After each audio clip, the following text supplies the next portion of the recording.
আসসালামু আলাইকুম ভিউয়ার্স, কেমন আছেন সবাই? আশা করি সবাই ভালো আছেন। আমরা যাচ্ছি আমাদের সেই সবজি খেতে। সামনে আমার ছেলে আঁকাবাঁকা করে দৌড়াচ্ছিল খুব আনন্দে। আসলে শহরের ছেলে তো একটু ছাড়া পাইছেই তার আর মানে বেঁধে রাখার মতো উপায় নেই। দেখেন সে কি করে, খেতে যে পানি দেওয়ার রাস্তাটা এর মধ্যে দাঁড়ায় গেছে। এই যে আমাদের মূলা ক্ষেত, একবারেই সারমুক্ত, কোনো সার নাই। আসলে নিজেদের খাওয়ার জন্য, এটা আসলে বিক্রির জন্য না। নিজেদের খাওয়ার পরে যদি কিছু থাকে সেটা আমরা বিক্রি করে দেই। আর পাশে আছে সবজি ক্ষেত, পটল গাছ এখন লাগানো হচ্ছে এখানে। এই যে দেখতে পাচ্ছেন আপনারা, এগুলা মূলা ক্ষেত।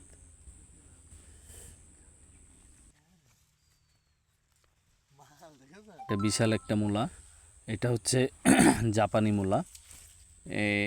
যদিও এই মূলা গাছটা আমরা এইটার উদ্দেশ্যে লাগানো হয় নাই। দেশি মূলার ভিতরে হয়তো একটা বীজ ছিল, সেই বীজটাই এটা হয়েছে। অনেক বড় একটা মূলা। আমরা সাধারণত দেশি মূলা, যেটা দেশি মূলার বীজ, ওইটাই লাগাইছিলাম। তো অনেকগুলা মূলা হয়েছে, প্রায় 27-28 কেজির মতো মূলা সব মিলে। এত তো আর খেতে পারবো না, কিছু খাবো আর কিছু মূলা দিয়ে দেবো হাটে বিক্রি করার জন্য। আমাদের যে সবজি ক্ষেত পাশেই আছে আবার পালং শাক, একবার ফ্রেশ পালং শাক তুলবো কিছু। আসলে নিজেদের ক্ষেত সার ছাড়া খেতে খুবই মজা। এই বয়স তো থাকবে না, এই জন্যই তো বন্ধ করে দিলাম ভয়েসটা দিয়া, নাই কথা বলতাম না। আচ্ছা বলো তাহলে কি বলবো, বলা যাবে না,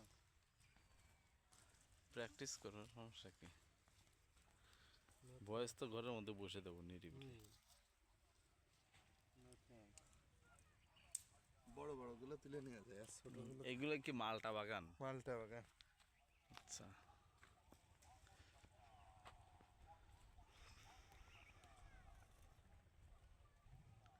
মালটা হয় না এখন। আর বাদে তো ভাই, হ্যাঁ খুব মজা লাগে। অনেকগুলোই পালং শাক তোলা হইলো। এটা বাড়িতে নিয়ে যাওয়া হবে, এটা বিক্রির জন্য না, এটা খাওয়ার জন্য, নিজেদের খাওয়ার জন্য। পাশেই আছে ভুট্টা ক্ষেত, অনেক বড় একটা ভুট্টা ক্ষেত। যদিও এটা আমাদের না,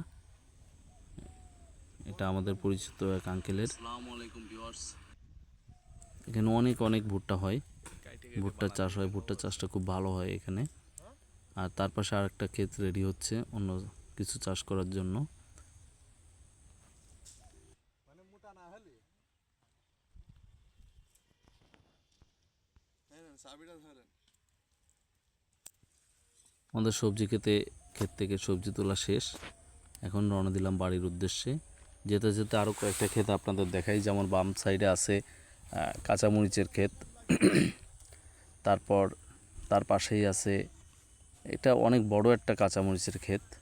এখান থেকে অনেক টাকার কাঁচামরিচ বিক্রি হয়েছে।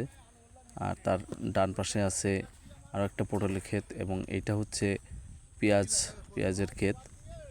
পেঁয়াজ প্রায় তোলার মতো অবস্থা হয়ে গেছে। আর তার পাশ দিয়ে সারি সারি ভুট্টা গাছ লাগাই দেওয়া হয়েছে।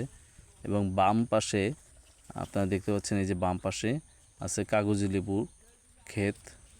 আর কাগজি লেবুর পাশাপাশি আছে মালটা বাগান। এটা আমরা যে মালটা খাই সেই মালটা বাগান। যদিও বাংলাদেশি মালটাটা একটু টকটক লাগে, বিদেশি মালটার মতো অতটা বেশি মিষ্টি না।